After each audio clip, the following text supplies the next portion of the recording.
What's up guys, Ronaldo here, and today I want to teach you guys a strategy for the Guild Wars with which you can just farm free win after free win. As you can see, I went 8-0 today and yesterday together, and also I've been undefeated in the defense. So not only I'm going to show you guys how to actually use this strategy, but I also will teach you guys how to defend against this and how to overall have a strong defensive lineup and not suffer in this aspect as well. And the good thing for me is actually that I don't have the main tank. I don't have the main tank, neither do I have the epic healer, right? Because I barely did any gear rate 2 farming, which means I had to become innovative. I had to have some ideas on how I actually can still win fights, because I wasn't able to keep my front line alive when all the damage dealer hit my front line, because my front line is just some epic tanks. So what I did was, instead of just trying to keep my front line alive, trying to get through their front line, through their tank, I adapted and said, you know what, instead of going for their tank, I'm going for their healer. I'm going to make his healers, his fighters, his archers, or his mages, I'm gonna all make them suffer. His carries will suffer.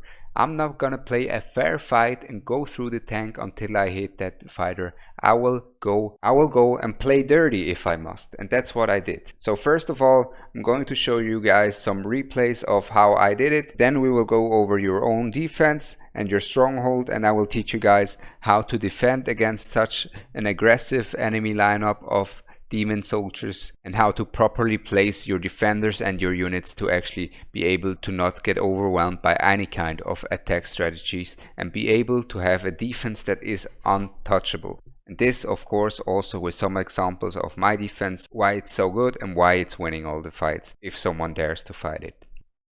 And then in the end, I will go and show you guys this strategy in practice. I will go and show you guys how I evaluate which enemies I choose, and then when I found one that I feel like I'm going to attack with this strategy, I will show you guys how I exactly do it and how it exactly works in a live example. And now, first up, before we go into the first replay of the strat and me explaining you the strat, I just want to show you guys, as you can see, the guild I'm in is in the highest rank, so it even works in the highest rank, this strategy, and it's really effective. And also the guild I'm in at the moment, we talked a lot about Guild Wars, which is why I have a really good understanding of how it works and what strats are really strong at the moment. And this is also why I didn't make a Guild Wars guide earlier, basically, or a strategy, because as you guys know, I really like to theorycraft and make guides and everything, but I didn't want to make a guide without being 100% certain what exactly is going to be meta. Now, I really, already before it came out, I had a grasp on these hounds that they are going to be really strong from the training, and they established themselves as a staple, but they've been already talked about enough. There are the strats about them and how they work and everything. Now I really want to show you how to play an aggressive lineup where you basically want to assassinate your opponent's carries. And yeah, let's get into the first replay. You're not gonna fight front to back, right? So for the guys that don't know what front to back means, it's basically a term used in League of Legends.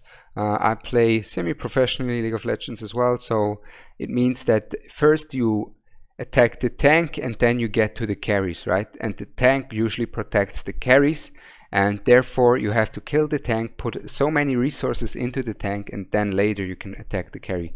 Now, this strategy is different. You try to attack the carry before the tank, right? And that will give you a lot more openings, because this will allow you to be able to go through defenses a lot easier, as you will be able to see here at this example. And it's basically pretty simple. At first you send out one random unit that is a bit tanky to trigger ultimates. As you can see, he triggers the ultimates. And then when the ultimates are more or less on cooldown, you want to send in your tanks. So I actually sent in my tanks a bit early, but it doesn't matter because they are able to tank enough. And as you can see, then after your tank, you want to throw in your assassination for the backline. And this works perfectly with the bookkeepers and with these archers as well. I'm going to show you guys an example. So these bookkeepers now instantly, you have to try to stack them, right? You wait for 10 cost, by the way. So you wait for 10 cost and then you stack them on top of each other so they can one-shot backline units. These bookkeepers can one-shot backline units, and now that the backline is one-shot, you can see there's only one defender. There's only one defender left, and he can only block so many tiles, and then you can start rushing through because he doesn't have enough block to get your block going. So here I have another example of where I use a similar strategy, where I don't try to attack the tank, but I try to attack the carries, right? You just try to ignore the tank and try to get to the vulnerable and more important units, the carries, the damage dealers, because they are the ones that are going to get rid of your demon soldiers. If you can get rid of these, then you're usually good to go. And now, before we go into the run itself, I want to explain you about what kind of placement, what kind of defense placement you want to look out for when playing such a strategy. So first of all, for the mages, for the legendary mages that deal AoE damage, when there's a tank and a fighter adjacent to each other, the AoE will hit the tank and the adjacent units as well, and therefore he will explode them all at once, right? And this is the kind of comps you want to look for with the mages. And then with the archers, you have a different thing, because the archers, they can't do AoE damage, but the second someone is one tile in front of the tank, the archers will focus them. So the archers will always focus the closest target. So here in this case, they would focus Hex, followed by Eloin, and then followed by Oleg.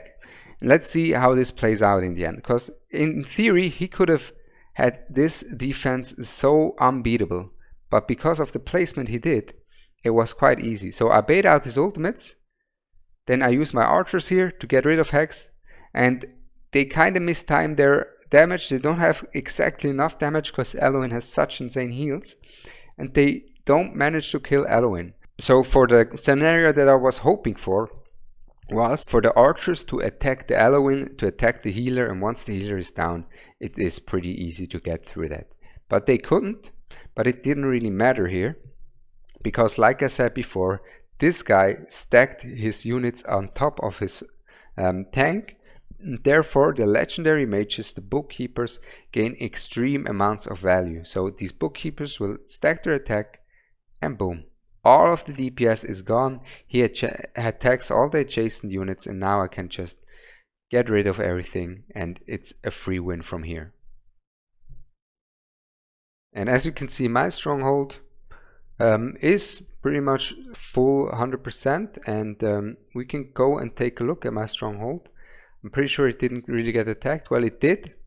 And I want to show you guys why my stronghold is actually quite potent, and how you want to place your stronghold, how do you want to place your defense, right?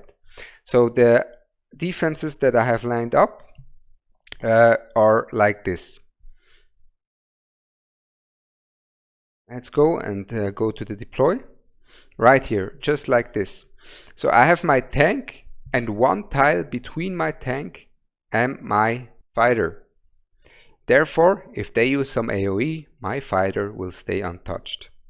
Then I have my tank in the same lineup as my Vierna, which means if he, instead of the mages, tries to use the archers to get rid of my Vierna, he won't be able to, because the defender and the Vierna are on the same line, and therefore the archers will focus my Regulus.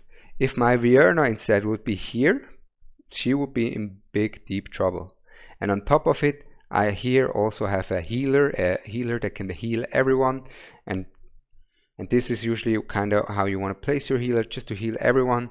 If you have, let's say, a vortex, you can maybe swap your positions around a little, but generally speaking, this is quite a good lineup. This is how you want to place them.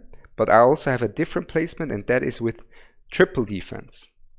So triple defense, I can show you this one, is right here. Now I have a triple defense here with Constance, Oleg, and Zilatu, and insane DPS, as you can see, insane DPS. Now no one attacked this, for good reason.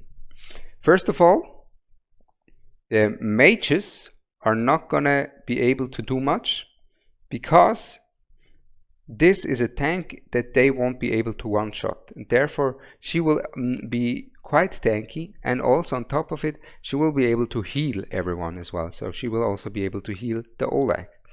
On top of that, the tanks will get shred through damage from Silas. They will get shred from insane magic damage from Zillitu and Comet. And then this defense is also extremely good against people that use the rush strat, where they use as many units as possible just to overwhelm the block and get some units to sneak through. Because we have 3 ground units, he would have to have 4. Here I have a different artifact, so +3 +2, 9 units are getting blocked. So he would have to have 12 units on the field alive to be able to get through this, or he would have to get through the Oleg, then get through the Constants, then get through the Zillitu one by one. And this is just not possible.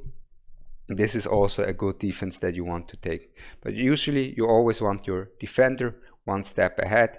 And we can take a look at our defense, how it worked. Because it's quite interesting, because I haven't seen either of these defenses yet as well. So I would like to see what exactly they tried here to accomplish this goal. Okay, so he used the archers, he used the butchers. So he went in with the defenders. And they're dead. He baited out the ultimates. Then he waits. And then stacks his units on top of each other to try to get rid of the Regulus. It's a good strat. Now the thing with Regulus is though that he has invulnerability. And this invulnerability stalled some time for my carries to get their ults back. And therefore, let's see. Exactly. Therefore they were able to actually get the damage done. Now Regulus gets his defense again up. And it's quite a tight fight here. But Arrogance has AoE, Vierna has AoE, and Hex deals a lot of magic damage, Vierna deals a lot of magic damage, and then he runs out of time and he's not able to get through. Even though I think Hex or Arrogance wasn't really geared, honestly. Let me check. Yeah, Arrogance wasn't geared. That's what I thought. That's why it was so close. So by the way, make sure to always have your units geared. I'm swapping around my gear. I should stop that. But let's see the other one. Let's see the other defense that we had. And it's also against the same team. But this time he has the stronger tanks. Now Vierna's ult always comes out at the beginning, which kinda is not that good. It's suboptimal. I think Arrogance, yeah, there's quite some low numbers as well. Maybe Arrogance, yeah. Arrogance still doesn't have gear here. 900 damage, yeah, it looks like Arrogance still doesn't have gear. But Regulus is really good here, just like someone like a Baron is really good here. Or an Oleg. Broke here if you have him, by the way, he's insane. And yeah, he just can't get through it. Because this comp, just like my other defense comp, needs you to get through the front line. Because you cannot hit the back line like the strategy I showed you. This is basically how you want to position to avoid getting overrun, to avoid getting your carries hit, like the carries that I hit in the gameplays that I showed you. Also guys, quick note on the side, quick bonus tip for you guys. I is extremely strong for Guild Wars as well, and not just for the G strategy that my bucket once showcased, but just overall she is extremely potent for Guild Wars as your AoE mage, because she can place her damage and her mines already before the first demon soldiers are spawned, and on top of her insane damage she will also be able to freeze the enemies, which will give you an insane amount of damage and utility. So when you go and take a look at the enemies that are available, you really want to take a look, how is their lineup, right? How is their lineup? And as you can see, this guy here has it really well done. He has it pretty much similar to me, where he basically makes it impossible for you to hit his backline. It makes it impossible to hit his fighter, to hit his mage, or to hit his healer. So you will have to try to get through Regulus. And usually it's not easy. It's pretty much impossible to overwhelm these guys if you don't have just way more BP and way stronger units, or if they don't have if they're not properly geared. Here this guy is the same. He figured it out, right? He figured it out. He knows how to defend. And now we have this guy, for example.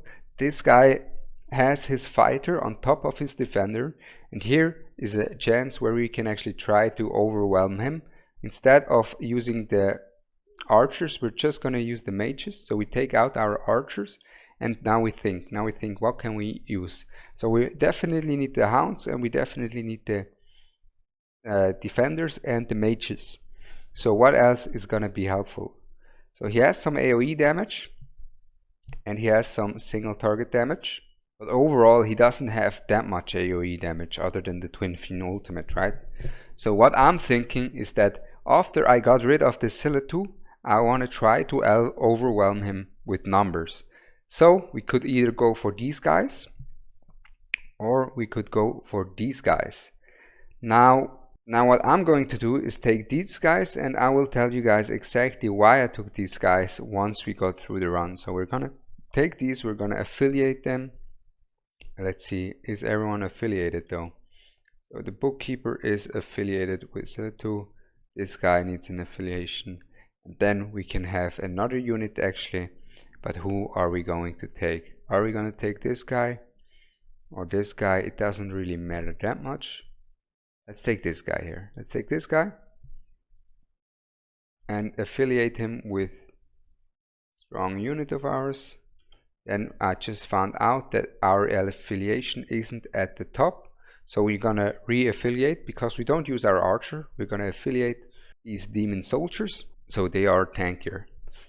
And the fourth unit basically that I'm going to use here is just a fodder unit. As hard as it sounds, they are just for fodder. And now we're gonna take a look and see how far can we get with this. Does it work? Does it not work? We'll find out soon.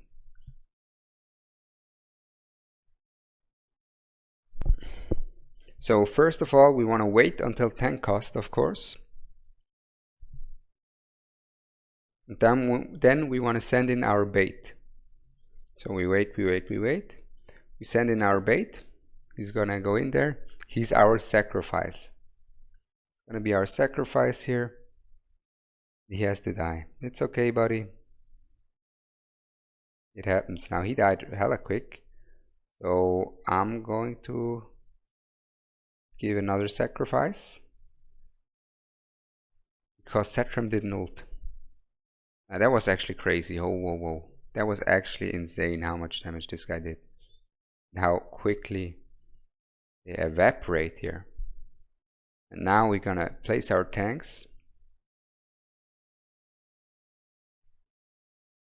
And they're gonna die as well immediately. Place our mages.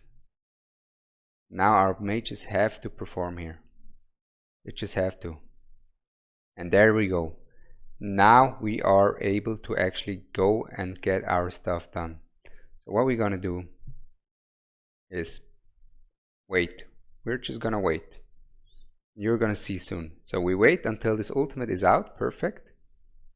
And now we wait for their last cost. We place them.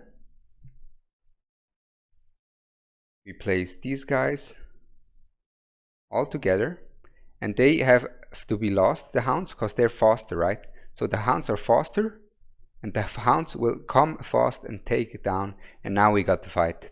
It was a bit of a rough one, not gonna lie. The Twin Fiend damage surprised me, but you really see like the idea behind it. You just get rid of one of the blockers, and once the blocker is gone, it is a one fight often. Like often it's just a one fight. As you can see, Silitu especially is insanely strong. And then Twin Fiend, of course, one-shotted all the time my waves. But once you got the blocker down, then you can just rush in with numbers and get through the gate. And therefore you get through it. And this was an 8-0. This was an 8-0 for me today. And I think it's a really good example because I even got surprised by the twin fiend damage and by the AoE that it got me. And therefore, even though I had to adapt a little, it still worked out, and it just shows how strong this is and that you really can get some free wins with this strategy. And you also learned how to defend your castle. Other than that, I'm Ronaldo. If you enjoyed it, if you learned something, make sure to like and subscribe. I do lots of different content for Watcher of Realms, any type of Watcher of Realms content, and I would appreciate a sub. And other than that, I'm Ronaldo and I'm out. Stay tuned. Peace.